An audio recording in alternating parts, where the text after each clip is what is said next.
Show.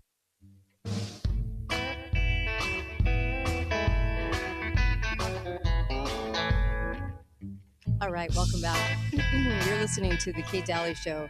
Kind of losing my voice. Welcome back. And of course, I've got Susan with me. Always a fun Wednesday. And she started off talking about the food supply, and the food supply is causing a lot of disease. That we have a lot of chemicals, colors, toxins, all kinds of stuff in our food supply. Not to mention parasites. That I think actually is the bigger problem in America is the parasites causing many things. When the doctor goes, we just don't know in 2024, and I'm like, yeah, okay. It's a lot of it's the parasites that are in our food, in our veggies, in our meat, and everything and all of these things, these chemicals that should never be in our body, like the sludge in those energy drinks, right? The sludge coming off of petroleum, actually. We shouldn't be ingesting it, and so it's causing a lot of disease. And so Susan is going to talk just for a minute about cancer because of what we have evolved into. 1 out of 2 has cancer, and we're in 2024, and we're not questioning that. We're not even mildly surprised. It's very strange to me. What about you, Susan? Well, you don't often hear from insiders like this. And this is a video on a channel called Soft White Underbelly. And he typically interviews like street people and just unusual people. But this time he got Ron Piana, and it's entitled Greed in the Pharmaceutical Industry. And he was a science writer and then became the lead editor for the Oncology Journal for Medicine. Oncology is the treatment of cancer. It's got 40,000 members, the association. And he said he remembers walking around at their big meeting and having one of the most famous doctors say, what we really need is a drug that actually works. Because the big dirty secret, Ron Piana said, is that these billion-dollar drugs, a lot of them don't work, barely work, and cause huge side effects that require more drugs. Well, yeah, always. And the problem is that instead of saying the pharmaceutical companies are wrought with greed, we should be saying they're wrought with eugenics, because I think since the inception of pharma, the whole idea has been about eugenics.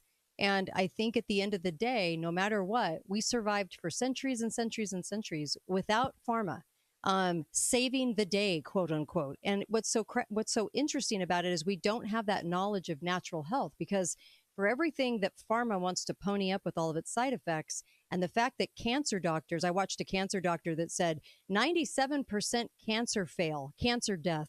And us doctors were saying that that's the best we could do. That's sad. And he got out of the chemo industry, because we should have more knowledge about how we got through the centuries, right? What we used naturally, the plants, all those types of things, rather than the chemo.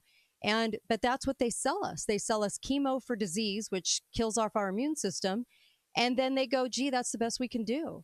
And here's some more pharma. And then here's some more pharma. And then here's some more pharma. And we're a diseased nation now.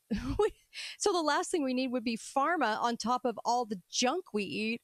It's just no wonder it's 1 in 2 cancer rate, right? It's astonishing. I have to tell you this one part of the interview. He was talking to a pharmaceutical rep, and they said, yeah, it's $2,600 in injection, an office injection, $2,600. And these doctors are making a fortune. We just can't get enough of this stuff. This marketing rep was saying. And Ron Piana said to him, yeah, but it doesn't work.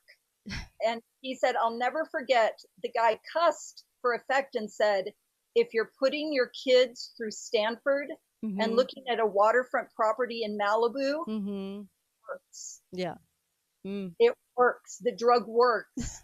If you need it to work for that. Oh my gosh. Meaning, who cares if it works? It's $2,600. And the doctor gets a huge portion of that.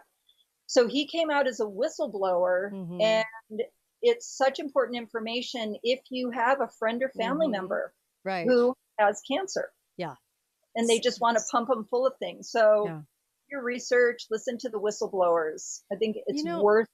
I also think one of the biggest whistleblowers is Barbara O'Neill. I think she's tremendous, and people should look her up because she has so many videos out. Don't look at a lot of people try to scam her name into stuff, but she's amazing, and she's figured out so many different ways, looking into history and looking into how we can deal with things naturally, and that's usually always the way, right? Because otherwise, you're dumping your immune system, and you're telling pharma to solve the problem, and we should be kicking pharma out the door. And if there's anything I've learned over the last 4 years, after talking to all about pharma and to all these doctors all across the nation, was, can we please tell people to stop buying the medical analysis for your health from the medically trained School of Johns Hopkins medical training, because we are worse off since they took over the medical schools than we've ever been, really, in the history of the world. We are actually worse off in America now because we listen to our medically trained doctors that come from Johns Hopkins, which is the Rockefellers. They were behind the inception of Johns Hopkins. And it's so sad to me that we just clamor for pharma or good pharma when pharma should be kicked out the door. I think there's so many. Don't you think there's so many other ways, like the Budwig principle? Wish people would follow that. Things like that, right? I know people who have gotten better after trying chemo for a while, it not working, and going a different route, and then they've gotten better. Yeah. So, you do take a chance, but you're taking a chance by having them give you these drugs that have side effects that you'll need more drugs for. Oh my God. So I appreciate, I think he took his life in his hands by coming out as a whistleblower against a multi-billion-dollar industry. It's so powerful. Right. And so to stand up against it, but we can individually stand up against it by not complying, by not cooperating, engaging. Yeah. So I'm with you. It's so people, please look up Barbara O'Neill. Look up, I would say, I wish Dr. Buttar was still here. He was my go-to, and Dr. Buttar was amazing, and he suddenly died in a very suspicious way.